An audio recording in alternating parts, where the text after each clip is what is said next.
मेरे प्रिय भाइयों और बहनों, आज हम अपने हृदय को शांत करके यीशु मसीह के उस संदेश पर मनन करें जो संसार के हर मनुष्य के लिए प्रेम, क्षमा, विश्वास, दया, सेवा और आशा का संदेश है।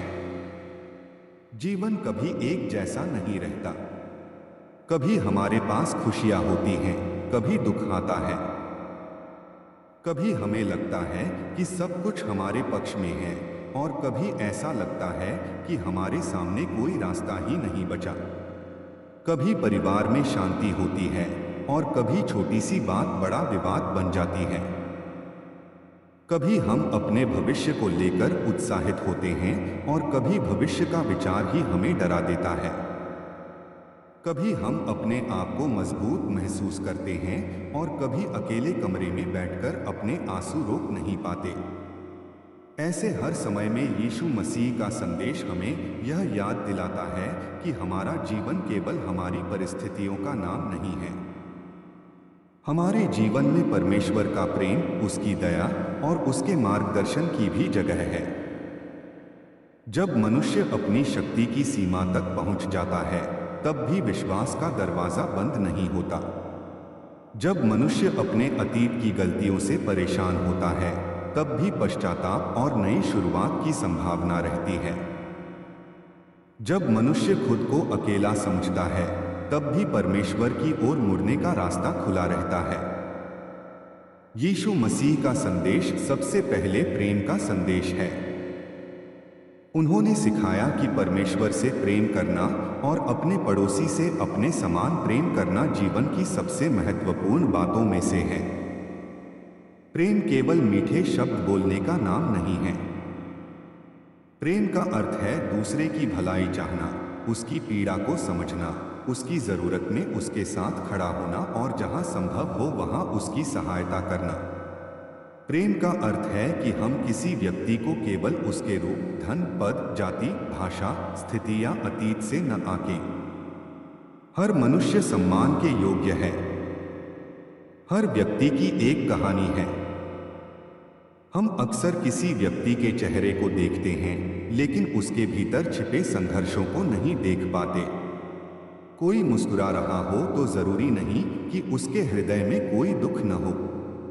कोई मजबूत दिखाई दे तो जरूरी नहीं कि उसे सहारे की आवश्यकता न हो। कोई चुप है तो जरूरी नहीं कि उसके पास कहने के लिए कुछ नहीं है। इसलिए यीशु की शिक्षा हमें संवेदनशील हृदय रखने के लिए बुलाती है। हमें दूसरों को देखने के साथ साथ उन्हें समझने की कोशिश भी करनी चाहिए। यदि कोई व्यक्ति दुखी है तो उसे उपदेश देने से पहले उसकी बात सुनना सीखें।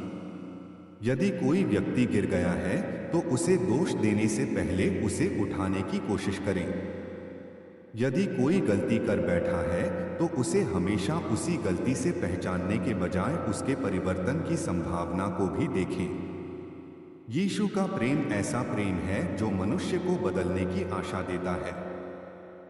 प्रिय भाइयों और बहनों, क्षमा भी यीशु के संदेश का एक बहुत महत्वपूर्ण भाग है। संसार अक्सर कहता है कि जिसने तुम्हें दुख दिया उसे सबक सिखा, लेकिन यीशु हमें एक अलग रास्ता दिखाते हैं। वह रास्ता क्षमा का है। क्षमा करना कठिन है।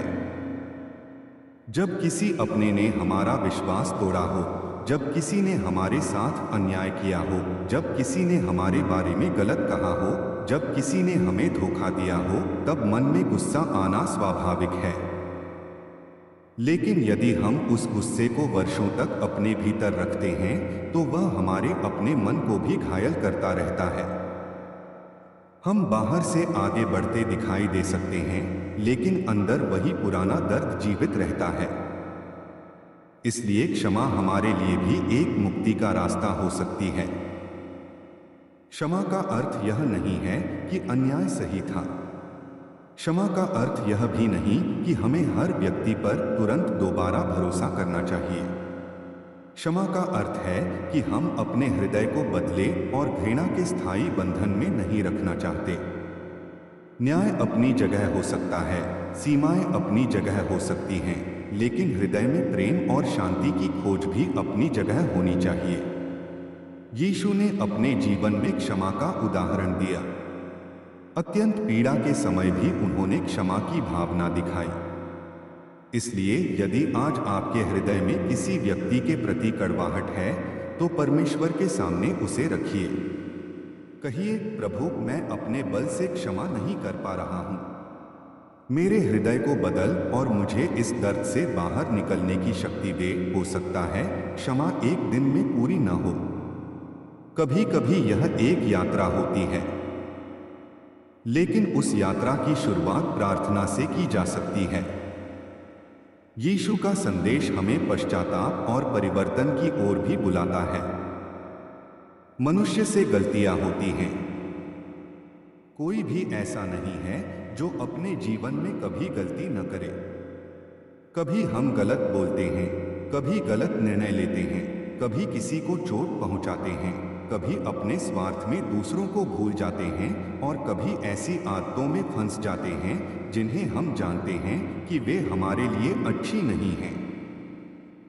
गलती के बाद दो रास्ते सामने आते हैं। एक रास्ता है निराश होकर यह मान लेना कि अब कुछ बदल नहीं सकता।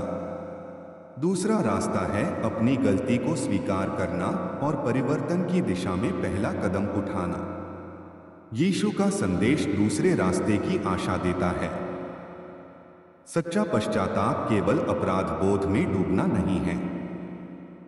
सच्चा पश्चाताप यह है कि हम अपने गलत मार्ग को पहचानें, परमेश्वर के सामने झुकें, जहां आवश्यक हो वहां क्षमा मांगें और अपने जीवन की दिशा बदलने का प्रयास करें।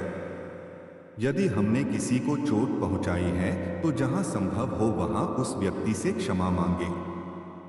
यदि हमने किसी का अधिकार छीना है तो उसे लौटाने का प्रयास करें। यदि हमने झूठ बोला है तो सत्य को स्वीकार करने का साहस रखें। यदि हमारे जीवन में कोई बुरी आदत है तो उससे बाहर निकलने के लिए सहायता और अनुशासन अपनाएं। परमेश्वर की ओर लौटना कमजोरी नहीं है, यह साहस है। अपनी गलती स्वीकार करना कमजोरी नहीं है, यह सच्चाई है। बदलने की कोशिश करना हार नहीं है, यह नई जिंदगी की शुरुआत है। इसलिए अपने अतीत को देखकर हमेशा अपने आप को दोषी मत ठहराते रहें। अपने अतीत से सीखिए और आगे बढ़िए। जो व्यक्ति कल गलत था वह आज बदल सकता है। जो कल गिरा था वह आज उठ सकता है। जो कल अंधकार में था वह आज प्रकाश की ओर कदम बढ़ा सकता है। यही आशा यीशु के संदेश को इतना शक्तिशाली बनाती है। मेरे प्रिय मित्रों, जीवन में चिंता भी एक बड़ी समस्या है। हम में से बहुत लोग भविष्य की चिंता में वर्तमान की शांति खो देते हैं। हम सोचते हैं कि कल क्या होगा, परिवार का क्या होगा, बच्चों का भविष्य कैसा होगा, काम रहेगा या नहीं, पैसा पर्याप्त होगा या नहीं, बीमारी का क्या होगा, समाज क्या कहेगा, लोग हमारे बारे में क्या सोचेंगे। कभी कभी हमारा मन ऐसी चीजों की कल्पना करके डरता रहता है जो अभी हुई ही नहीं है। जिम्मेदारी से भागना सही नहीं है, लेकिन चिंता में डूब जाना भी समाधान नहीं है। हमें अपनी जिम्मेदारियां निभानी है, मेहनत करनी है, योजना बनानी है और सही निर्णय लेने हैं। लेकिन इसके साथ साथ हमें परमेश्वर पर भरोसा करना भी सीखना है। यीशु हमें सिखाते हैं कि चिंता हमारे जीवन में अतिरिक्त बोझ डालती है। जो बात आज हमारे हाथ में है उसे ईमानदारी से करें और जो बात हमारे नियंत्रण से बाहर है उसे परमेश्वर को सौंपने का अभ्यास करें। यह आसान नहीं है। विश्वास एक दिन में मजबूत नहीं होता। जैसे शरीर को मजबूत करने के लिए रोज अभ्यास करना पड़ता है, वैसे ही विश्वास को भी प्रार्थना, मनन और अच्छे कर्मों से मजबूत करना पड़ता है। जब सुबह उठें तो सबसे पहले धन्यवाद करना सीखें। कहें, प्रभु आज का दिन देने के लिए धन्यवाद। मुझे सही रास्ते पर चलने की बुद्धि दे। मेरे शब्दों में प्रेम दे। मेरे निर्णयों में समझ दे और मुझे दूसरों के लिए भलाई का कारण बना। ऐसी प्रार्थना हमारे पूरे दिन की दिशा बदल सकती है। यीशु का संदेश प्रार्थना की ओर भी बुलाता है। प्रार्थना केवल मांगने का माध्यम नहीं है। प्रार्थना परमेश्वर के सामने अपने हृदय को खोलने का समय है। हम अपनी खुशियां भी बता सकते हैं और अपना दुख भी। हम अपनी सफलता के लिए धन्यवाद कर सकते हैं और अपनी असफलता के बाद सहायता मांग सकते हैं। हम अपने परिवार के लिए प्रार्थना कर सकते हैं। अपने बच्चों के लिए प्रार्थना कर सकते हैं। अपने माता पिता के लिए प्रार्थना कर सकते हैं। अपने मित्रों के लिए प्रार्थना कर सकते हैं। यहां तक कि जिन लोगों से हमारा मतभेद है उनके लिए भी प्रार्थना कर सकते हैं। जब हम अपने विरोधियों के लिए प्रार्थना करते हैं तो हमारे भीतर भी परिवर्तन शुरू हो सकता है। हम यह मांग सकते हैं कि परमेश्वर उन्हें भी आशीष दे और हमारे हृदय से घृणा को दूर करे। प्रार्थना हमें यह भी याद दिलाती है कि हम अपने जीवन के मालिक नहीं बल्कि परमेश्वर पर निर्भर मनुष्य हैं।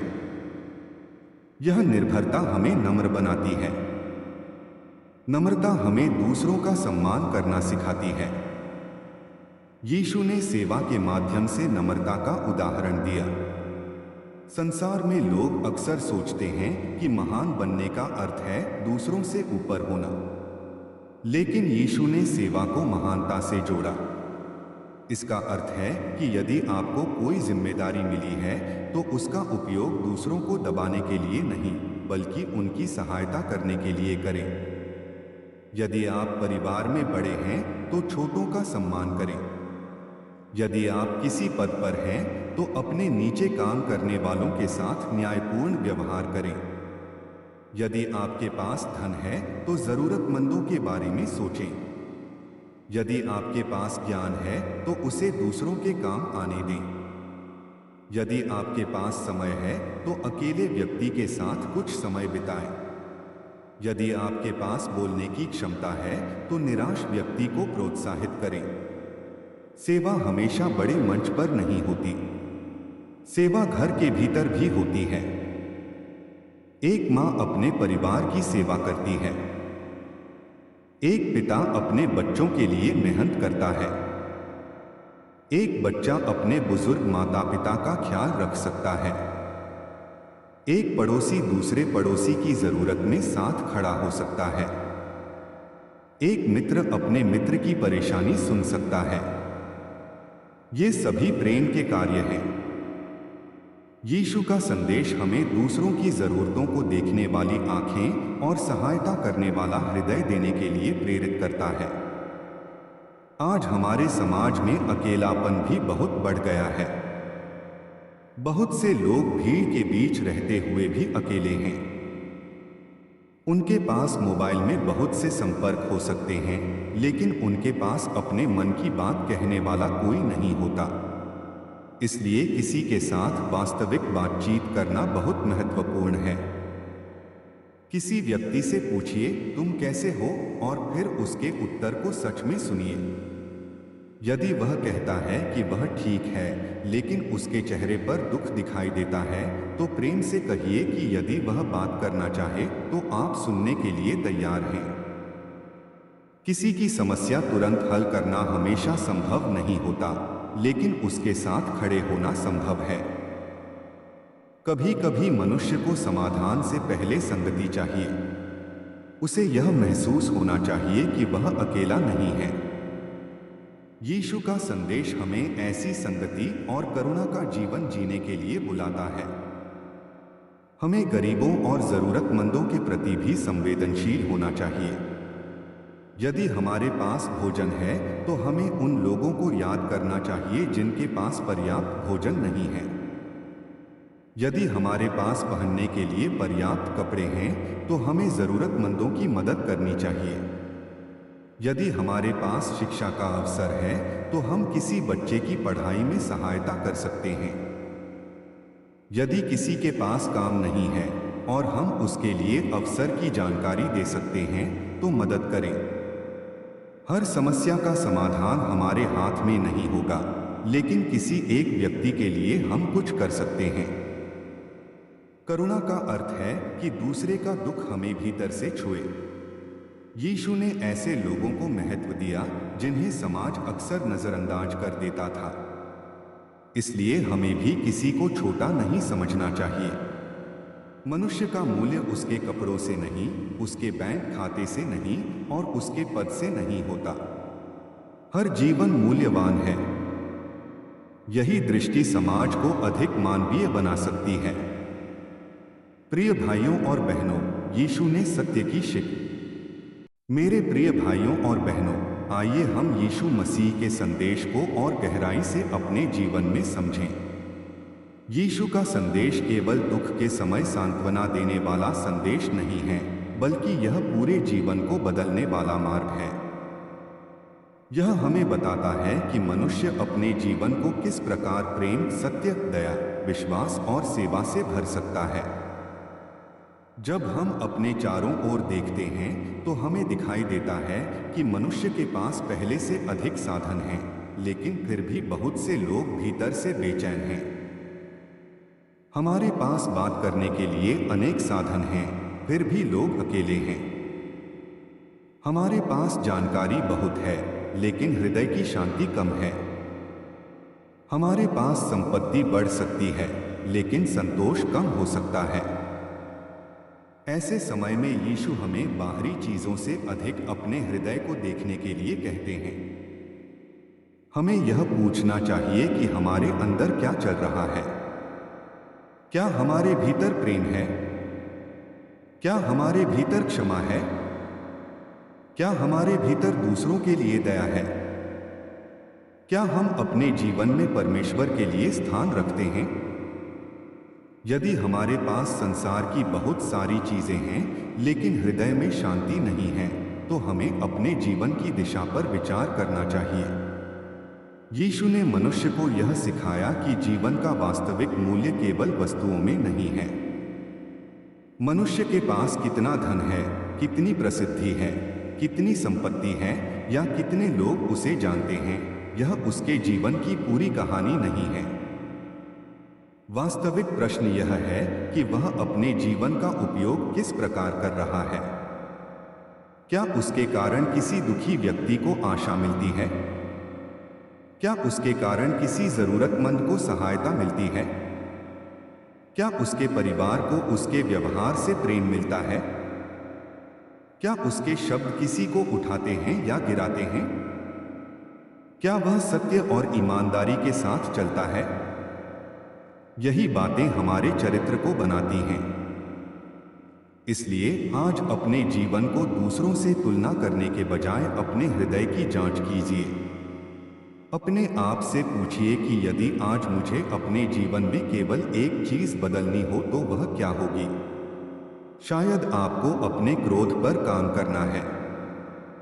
शायद आपको किसी को क्षमा करना है। शायद आपको परिवार को अधिक समय देना है। शायद आपको किसी गलत आदत से बाहर निकलना है। शायद आपको परमेश्वर के साथ अपना संबंध मजबूत करना है। जो भी बात है, उसकी शुरुआत आज से की जा सकती है। परिवर्तन हमेशा बड़े निर्णय से नहीं होता। कई बार एक छोटा निर्णय भविष्य की दिशा बदल देता है। यदि कोई व्यक्ति वर्षों से क्रोध में जी रहा है और आज वह निर्णय लेता है कि वह हर प्रतिक्रिया से पहले कुछ क्षण रुकेगा, तो यह छोटा कदम बड़ा परिवर्तन बन सकता है। यदि कोई व्यक्ति लंबे समय से किसी रिश्ते में दूरी बनाए हुए है और आज वह प्रेम से बातचीत की शुरुआत करता है, तो यह भी नई शुरुआत हो सकती है। यदि कोई व्यक्ति अपनी गलती स्वीकार करता है तो उसके भीतर विनम्रता का जन्म होता है। यदि कोई व्यक्ति किसी गरीब की सहायता करता है तो उसके भीतर करुणा बढ़ती है। यदि कोई व्यक्ति प्रतिदिन प्रार्थना के लिए कुछ समय निकालता है तो उसका हृदय धीरे धीरे परमेश्वर की ओर झुकने लगता है। इसलिए छोटे अच्छे कदमों को कभी छोटा मत समझिए। यीशु की शिक्षा हमें बीज की तरह विश्वास रखने के लिए प्रेरित करती है। बीज छोटा होता है, लेकिन उसके भीतर एक बड़े पेड़ की संभावना होती है। इसी प्रकार आपके भीतर आज किया गया एक छोटा अच्छा काम भविष्य में बड़ी भलाई का कारण बन सकता है। प्रिय मित्रों, हमें अपने शब्दों के बारे में भी सावधान रहना चाहिए। शब्दों में बहुत शक्ति होती है। एक शब्द किसी को हिम्मत दे सकता है और एक शब्द किसी का हृदय तोड़ सकता है। कभी कभी हम गुस्से में ऐसी बातें बोल देते हैं जिन्हें बाद में वापस लेना चाहते हैं, लेकिन बोले हुए शब्द वापस नहीं आते। इसलिए जब क्रोध आए तो तुरंत बोलने के बजाय रुकना सीखें। अपने मन को शांत करें, प्रार्थना करें, फिर बोलें। यदि सामने वाला भी गुस्से में है तो उसी स्तर पर उतरने की आवश्यकता नहीं है। शांत रहना कमजोरी नहीं है। कई बार शांत व्यक्ति ही परिस्थिति को बचा लेता है। यदि किसी ने आपको अपमानित किया है तो तुरंत उसी भाषा में उत्तर देना जरूरी नहीं है। आप अपनी गरिमा बनाए रखते हुए अपनी बात कह सकते हैं। यीशु हमें ऐसा हृदय रखने की शिक्षा देते हैं जो बदले की आग में न जले। हमें अपने शब्दों का उपयोग उपचार के लिए करना चाहिए, घाव देने के लिए नहीं। किसी बच्चे से यह कहना कि तुम कुछ नहीं कर सकते, उसके मन में वर्षों तक रह सकता है। किसी निराश व्यक्ति से यह कहना कि तुम्हारे जीवन में कुछ अच्छा नहीं होगा, उसकी आशा को और कमजोर कर सकता है। इसके विपरीत एक वाक्य जैसे मैं तुम्हारे साथ हूं, कोशिश करते रहो, किसी को आगे बढ़ने की शक्ति दे सकता है। इसलिए अपने घर में प्रोत्साहन की भाषा बोलिए। अपने बच्चों की छोटी सफलताओं की सराहना कीजिए। अपने माता पिता का धन्यवाद कीजिए। अपने जीवन साथी के प्रयासों को पहचानिए। अपने मित्र की मेहनत की प्रशंसा कीजिए।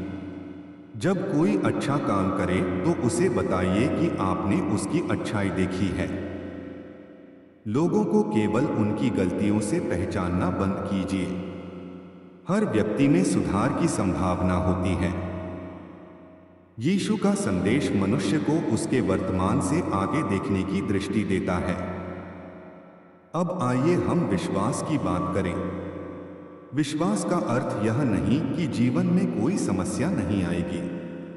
विश्वास का अर्थ यह है कि समस्या आने पर भी हम अकेले नहीं हैं। कभी कभी हम परमेश्वर से प्रार्थना करते हैं और हमें वैसा उत्तर नहीं मिलता जैसा हम चाहते थे। तब हमारा मन प्रश्न करता है कि मेरी प्रार्थना क्यों नहीं सुनी गई। ऐसी स्थिति बहुत कठिन होती है, लेकिन विश्वास हमें यह स्वीकार करना सिखाता है कि हम हर परिस्थिति का पूरा अर्थ नहीं समझ सकते। हम केवल वर्तमान देखते हैं, जबकि परमेश्वर के ज्ञान के सामने हमारी समझ सीमित है। इसलिए प्रार्थना के साथ धैर्य भी आवश्यक है। यदि किसी चीज का उत्तर देर से मिल रहा है तो निराश होकर विश्वास छोड़ देना आवश्यक नहीं है। कभी कभी प्रतीक्षा हमें ऐसी चीजें सिखाती है जो तुरंत मिलने से नहीं सीख पाते। प्रतीक्षा हमें धैर्य सिखाती है। असफलता हमें विनम्रता सिखा सकती है। कठिनाई हमें मजबूत बना सकती है। अकेलापन हमें अपने भीतर झांकना सिखा सकता है और किसी दूसरे के दुख से गुजरना हमें अधिक करुणामय बना सकता है। इसका अर्थ यह नहीं कि दुख स्वयं अच्छा है, बल्कि इसका अर्थ है कि कठिन परिस्थिति में भी हम कुछ सीख और कुछ भलाई खोज सकते हैं।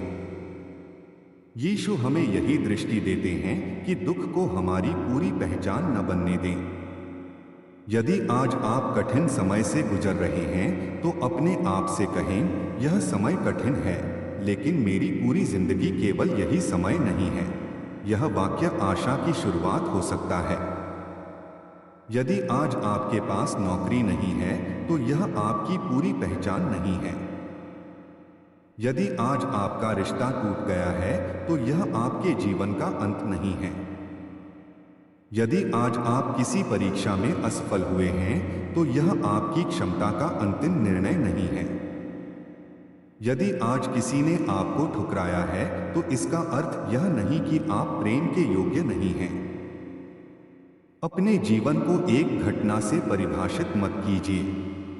परमेश्वर की दृष्टि में आपका जीवन उससे कहीं अधिक बड़ा है। यीशु ने उन लोगों के पास जाना पसंद किया जिन्हें समाज ने अक्सर किनारे कर दिया था। यह हमारे लिए एक बड़ी शिक्षा है। हमें उन लोगों के प्रति भी प्रेम रखना चाहिए जिनसे हमें कोई लाभ नहीं मिलता। यदि हम केवल उन लोगों की सहायता करते हैं जो बदले में हमारी सहायता कर सकते हैं तो वह सेवा पूरी तरह निस्वार्थ नहीं है। सच्ची सेवा तब दिखाई देती है जब हम किसी ऐसे व्यक्ति की मदद करते हैं जो शायद हमें कुछ वापस न दे सके। किसी बुजुर्ग की सहायता करना, किसी अनाथ बच्चे के लिए कुछ करना, किसी गरीब परिवार की मदद करना, किसी बीमार व्यक्ति के पास बैठना, किसी ऐसे व्यक्ति को सुनना जिसे कोई सुनने वाला नहीं, ये ऐसे कार्य हैं जिनमें यीशु की करुणा दिखाई देती है। हमें अपने समाज में ऐसे लोगों को खोजने की जरूरत है जो अक्सर अनदेखे रह जाते हैं। हमारे पड़ोस में कोई वृद्ध अकेला रह सकता है।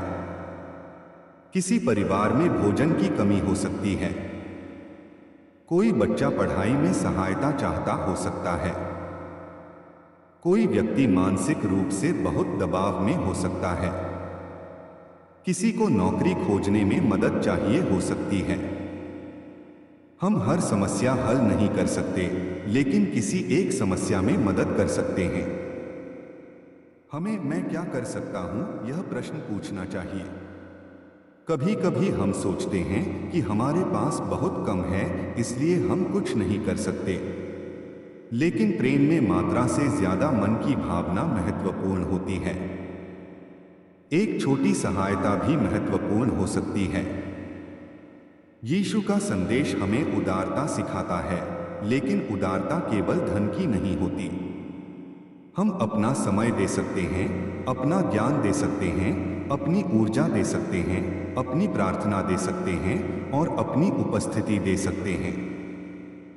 किसी के पास बैठना और उसकी बात सुनना भी एक उपहार है। प्रिय भाइयों और बहनों, आज परिवारों में एक और समस्या है, क्षमा की कमी। लोग वर्षों तक पुरानी बातें याद रखते हैं। पति पत्नी एक दूसरे की पुरानी गलतियां गिनाते रहते हैं। भाई बहन बचपन की बातों को लेकर नाराज रहते हैं। मित्र छोटी सी बात के कारण अलग हो जाते हैं। यदि हम हर गलती को अपने मन की किताब में लिखते रहें तो रिश्ते भारी हो जाते हैं। क्षमा का अर्थ याददाश्त खो देना नहीं है। हम घटना को याद रखते हुए भी उससे जुड़ी कड़वाहट को छोड़ सकते हैं। यदि कोई रिश्ता सुरक्षित और स्वस्थ तरीके से फिर बनाया जा सकता है तो मिलमिलाप की कोशिश करनी चाहिए। जहां सीमा आवश्यक हो वहां सीमा भी रखनी चाहिए। प्रेम का अर्थ यह नहीं कि हम बार बार किसी को अपने साथ अन्याय करने दें। बुद्धिमानी और क्षमा साथ साथ चल सकती हैं। यीशु हमें हृदय में घृणा न रखने की शिक्षा देते हैं, लेकिन साथ ही हमें सत्य और समझदारी से चलना चाहिए। यदि किसी रिश्ते में गंभीर अन्याय है तो उचित सहायता और सुरक्षा लेना भी जरूरी हो सकता है। प्रेम कभी भी अत्याचार को छिपाने का नाम नहीं है। सच्चा प्रेम सत्य और न्याय के साथ चलता है। इसलिए क्षमा करते समय भी बुद्धिमान बने। अपने हृदय को घृणा से बचाएं, लेकिन आवश्यक सीमाएं बनाए रखें। अब हम बच्चों और युवाओं के विषय में सोचें। आज की पीढ़ी बहुत सारी चुनौतियों का सामना कर रही है। उनके सामने पढ़ाई का दबाव है, करियर की चिंता है, दूसरों से तुलना है और हर समय बेहतर दिखाई देने का दबाव है। माता पिता को केवल बच्चों की सफलता नहीं बल्कि उनके हृदय की स्थिति भी देखनी चाहिए। बच्चे को यह महसूस होना चाहिए कि वह केवल अपने अंक नहीं है। उसकी पहचान केवल नौकरी या परीक्षा से नहीं है। उसे प्रेम की आवश्यकता है, मार्गदर्शन की आवश्यकता है और गलती करने के बाद सीखने का अवसर चाहिए। माता पिता अपने बच्चों को अनुशासन दें, लेकिन प्रेम के साथ। उनकी बात सुनें, उनकी समस्याओं को छोटा न समझें। यदि बच्चा किसी बात से परेशान है तो उसे तुरंत डांटने के बजाय पूछें कि क्या हुआ। युवाओं को भी याद रखना चाहिए कि हर व्यक्ति की यात्रा अलग है। सोशल मीडिया पर किसी दूसरे की सफलता देखकर अपने जीवन को असफल मत समझिए। हर व्यक्ति की परिस्थितियां अलग हैं। किसी को सफलता जल्दी मिलती है, किसी को देर से। महत्वपूर्ण यह है कि आप अपने चरित्र को मजबूत बनाते रहें। शिक्षा प्राप्त करें, कौशल सीखें, मेहनत करें, गलतियों से सीखें और ईमानदारी बनाए रखें। सफलता आए तो नम्र रहें और असफलता आए तो धैर्य रखें। यीशु का संदेश युवाओं को भी उद्देश्यपूर्ण जीवन जीने के लिए बुलाता है। अपने समय को केवल मनोरंजन में न गवाएं। कुछ समय सीखने में, कुछ सेवा में, कुछ परिवार के लिए और कुछ परमेश्वर के साथ संबंध के लिए रखें। यदि आपके पास ऊर्जा है तो उसे अच्छे कार्यों में लगाएं। किसी जरूरतमंद बच्चे को पढ़ाएं, किसी बुजुर्ग की मदद करें। मेरे प्रिय भाइयों और बहनों, आज अपने हृदय को शांत करके उस प्रेम पर विचार करें जो यीशु मसीह ने संसार को दिया। जीवन की राह हमेशा सीधी और आसान नहीं होती।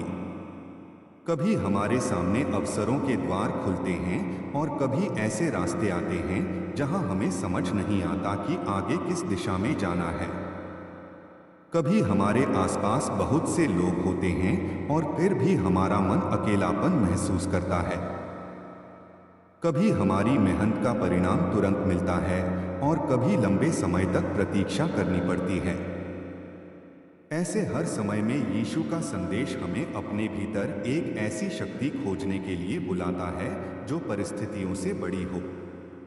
यह शक्ति विश्वास से आती है, लेकिन ऐसा विश्वास जो केवल शब्दों में नहीं बल्कि जीवन के व्यवहार में दिखाई देता है। जब हम विश्वास की बात करते हैं तो इसका अर्थ यह नहीं कि हमें कभी डर नहीं लगेगा। डर मनुष्य के जीवन का हिस्सा है, लेकिन विश्वास हमें डर के सामने रुक जाने के बजाय सही कदम उठाने की शक्ति देता है। जब मन कहता है कि सब खत्म हो गया, तब विश्वास कहता है कि अभी एक और कदम उठाया जा सकता है।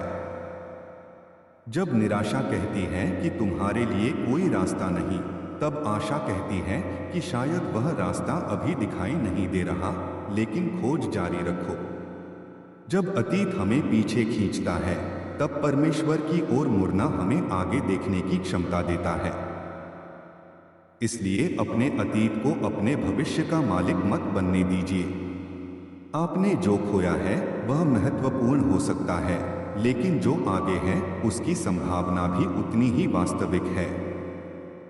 आपने गलतियां की होंगी, लेकिन आप केवल अपनी गलतियों का नाम नहीं हैं। आपने असफलता देखी होगी, लेकिन असफलता आपकी पूरी पहचान नहीं है। आपने लोगों को खोया होगा, लेकिन इसका अर्थ यह नहीं कि आपका जीवन प्रेम से खाली हो गया है। परमेश्वर के सामने हर दिन नई शुरुआत का अवसर हो सकता है। यीशु का संदेश मनुष्य को यह साहस देता है कि वह अपने जीवन को नए दृष्टिकोण से देखे। कभी कभी हमें अपने जीवन की परिस्थितियों को बदलने से पहले अपने देखने का तरीका बदलना पड़ता है। जिस समस्या को हम केवल दीवार समझते हैं, वही समस्या हमें किसी नए रास्ते की खोज करने के लिए प्रेरित कर सकती है। जिस प्रतीक्षा को हम केवल देरी समझते हैं, वही प्रतीक्षा हमें धैर्य सिखा सकती है। जिस असफलता को हम अंत समझते हैं, वही हमें अपनी कमजोरियों को समझने का अवसर दे सकती है। इसका अर्थ यह नहीं कि हर दुख अच्छा है या हर कठिनाई आवश्यक है। बल्कि यह कि कठिनाई के बीच भी हम टूटने के बजाय सीखने का रास्ता चुन सकते हैं। यही आत्मिक परिपक्वता है। मेरे प्रिय मित्रों, अपने जीवन में धैर्य को जगह दीजिए। आज का संसार जल्दी परिणाम चाहता है। लोग चाहते हैं कि मेहनत का फल तुरंत मिले, प्रार्थना का उत्तर तुरंत मिले, रिश्ते तुरंत ठीक हो जाएं और समस्याएं तुरंत समाप्त हो जाएं। लेकिन जीवन में कुछ चीजें समय लेती हैं। एक पेड़ एक दिन में बड़ा नहीं होता। एक मजबूत रिश्ता एक बातचीत से नहीं बनता। भरोसा बार बार के सही व्यवहार से बनता है। चरित्र भी रोज के छोटे निर्णयों से बनता है। इसलिए यदि आप अपने जीवन में कोई अच्छा परिवर्तन शुरू कर रहे हैं, तो परिणाम तुरंत न दिखाई देने पर निराश न हो। आज आपने अपने क्रोध पर थोड़ा नियंत्रण किया, यह भी परिवर्तन है। आज आपने किसी को चोट पहुंचाने वाले शब्द रोक लिए, यह भी परिवर्तन है। आज आपने किसी की बात ध्यान से सुनी, यह भी परिवर्तन है। आज आपने गलत रास्ते के बजाय सही रास्ता चुना, यह भी परिवर्तन है। इन छोटी जीतों को पहचानिए। आपका जीवन एक ही दिन में नहीं बना और एक ही दिन में नहीं बदलेगा। यात्रा को समय दीजिए।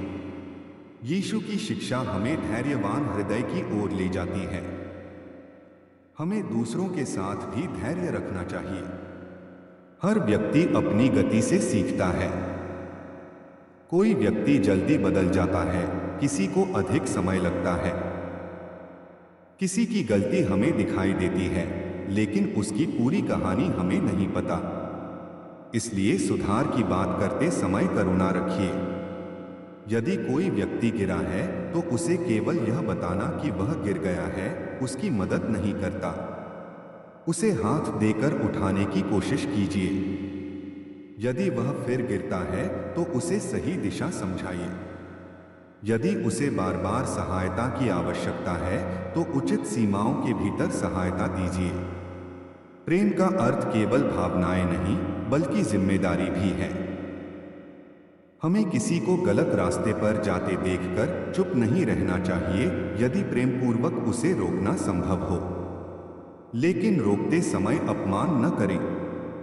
कठोर सत्य भी दया के साथ कहा जा सकता है। यह सीखना बहुत जरूरी है। हमारे शब्दों में सत्य हो और हमारे स्वर में प्रेम हो। मेरे भाइयों और बहनों, आज अपने परिवार के बारे में भी सोचिए।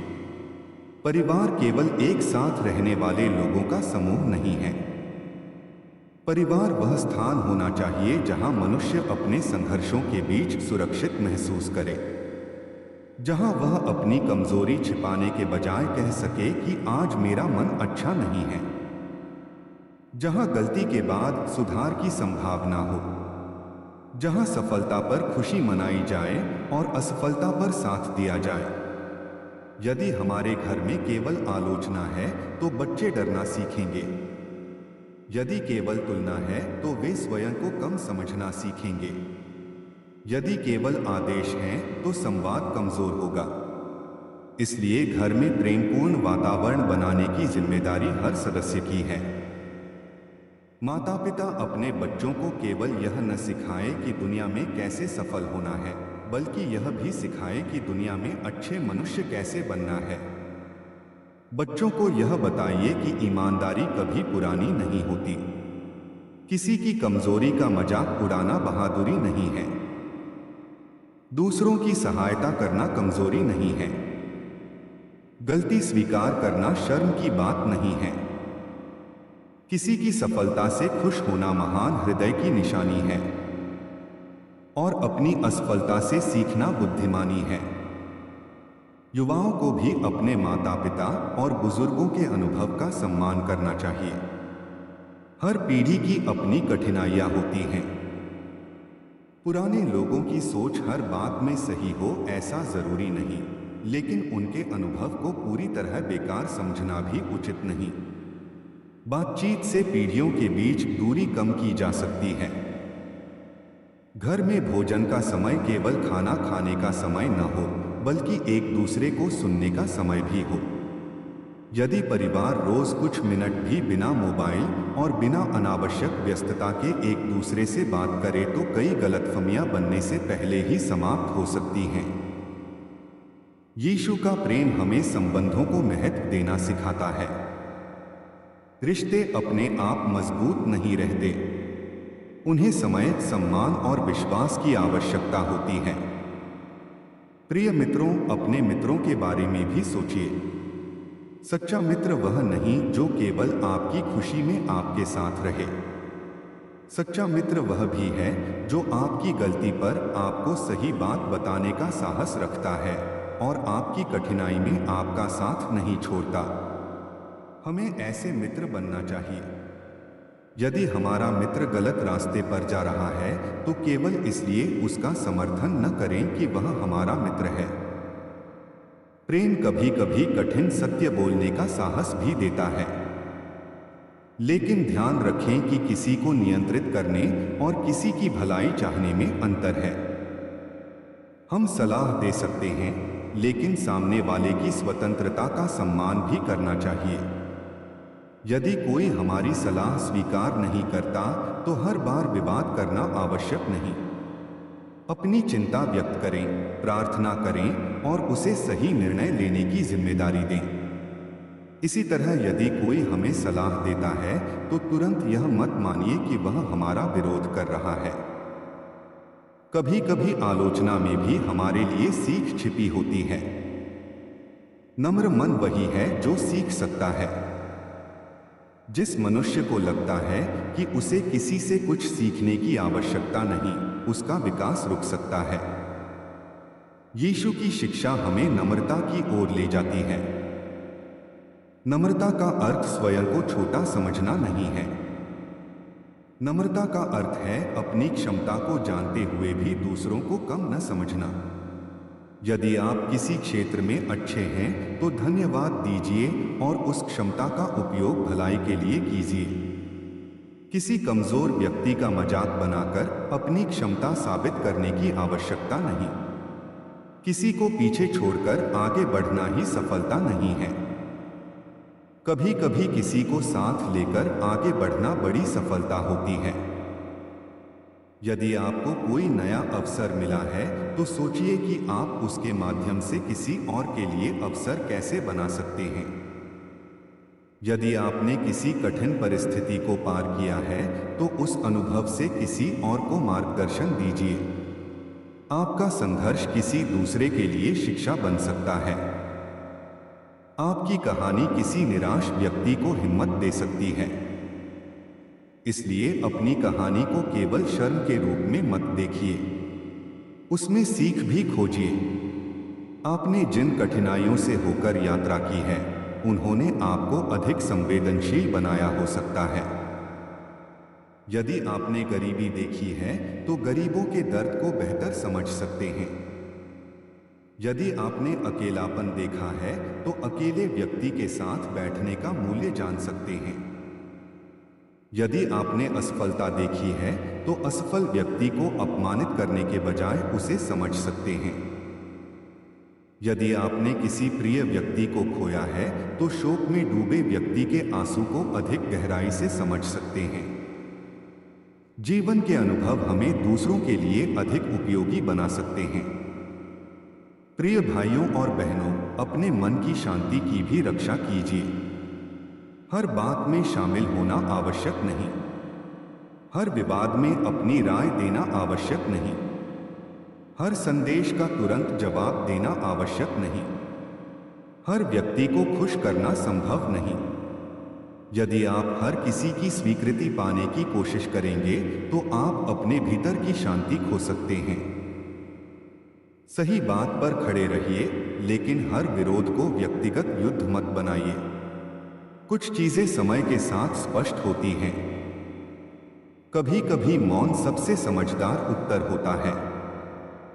इसका अर्थ यह नहीं कि अन्याय के सामने चुप रहें, बल्कि यह कि छोटी छोटी बातों को अपने मन का स्थायी बोझ न बनने दें। अपने समय की रक्षा कीजिए।